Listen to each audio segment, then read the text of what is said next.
Selamat pagi Ibu. Perkenalkan, saya Dr. Suryana, dokter yang bertugas di klinik Warma Dewa ini. Tadi saya sudah memeriksa luka Ibu. Dari pemeriksaan itu ternyata saya temukan adanya luka lecet pada kaki Ibu. Jadi luka lecet itu akan saya bersihkan dia. Caranya adalah dengan mencuci luka Ibu dengan cairan infus atau cairan NaCl, namanya istilah medisnya. Kemudian saya akan tutup dengan antibiotik. Ya, nah seterusnya Ibu nanti harus minum obat juga di rumah ya. Tujuannya untuk mencegah infeksi. Jadi tujuan daripada prosedur yang saya lakukan kepada Ibu adalah, pertama adalah supaya penyembuhan Ibu lebih cepat.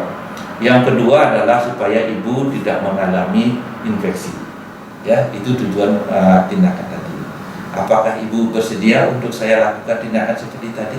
Bersedia, dokter. Oke, kalau bersedia, saya akan mempersiapkan alat. Saya akan cuci tangan, memakai handscoon Ibu ya. Silakan Ibu tidur, saya akan mempersiapkan semuanya itu. Oke, silakan Ibu. Nah, selanjutnya kita akan melakukan suatu tindakan untuk luka ini ya. Yang pertama yang harus kita perhatikan adalah kita harus melakukan pengkajian terhadap luka.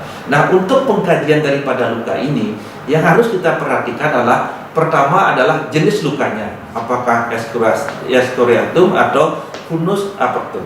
Yang kedua adalah kedalamannya. Nah, dalamnya itu sejauh mana kedalaman pada luka yang tersebut. Kemudian yang ketiga adalah faktor infeksi. Apakah ada infeksi atau tidak? Ya, itu yang harus kita kaji. Sebelum kita melakukan perawatan luka, kita harus menyiapkan alat. Jadi secara garis besar, alat yang kita siapkan ada dua, yaitu alat yang steril dan alat yang non steril. Untuk alat steril ya, alat yang kita gunakan adalah, pertama adalah sarung tangan steril atau handscoon. Yang kedua adalah gunting benang. Kemudian berikutnya adalah gunting jaringan. Kemudian yang berikutnya adalah pinset chirurgis. Dan selanjutnya adalah pinset anatomis. Nah, ini kita harus siapkan juga dup lobang. Kemudian kita siapkan cucing 2 buah. Kemudian kasa steril. Untuk alat yang non steril yang kita siapkan adalah, pertama adalah gunting untuk memotong plester. Nah, kemudian NaCl steril 0,9%, kemudian betadine, kemudian dipakrik atau plester, kemudian korentan berserta tempatnya, dan yang terakhir adalah kita harus menyiapkan nirbag atau bengkok. Ya, setelah alat tersebut kita siapkan, kemudian kita akan menuangkan NaCl ini pada cucing. Oke. Kemudian iodin povidum ini kita tuangkan ke cucing yang kedua.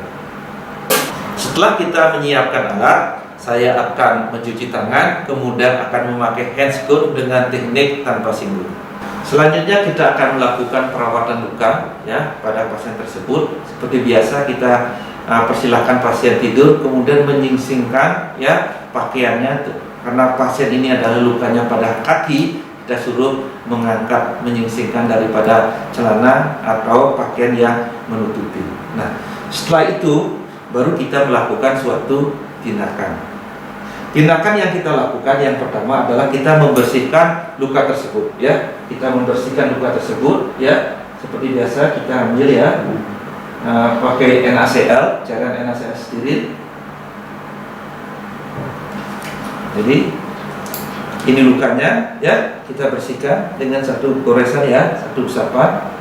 Ya, kalau masih luka, kalau masih kotor, kita bisa lakukan berkali-kali untuk melakukan pembersihan luka tersebut. Nah, setelah kita lakukan pembersihan, berikutnya lakukan disinfeksi ya sekitar lukanya dengan iodin povidum.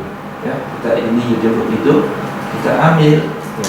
Kemudian lakukan disinfeksi di sekitar luka tersebut dengan cara sentripetal dari dalam keluar ya. Nah, kemudian setelah itu baru kita memakai dop steril dengan menutup luka tersebut ya, dengan dop steril tersebut.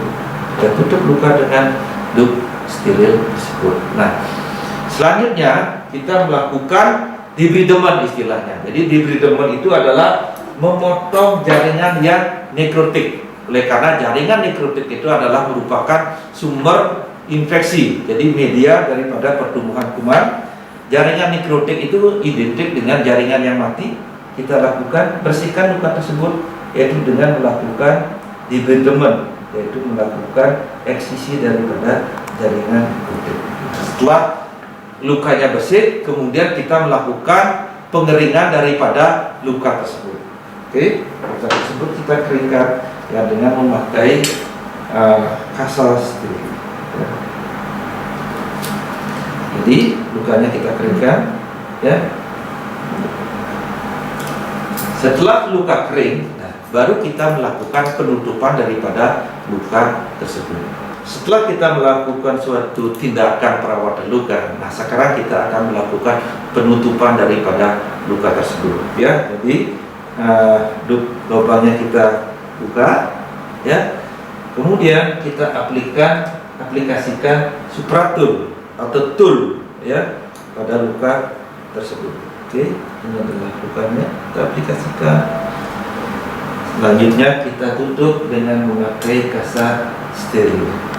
Ya, steril kita tutup lukanya dan kita pakai tutup dengan plester atau kita juga bisa juga dengan memakai pipa kita tutup seperti ini.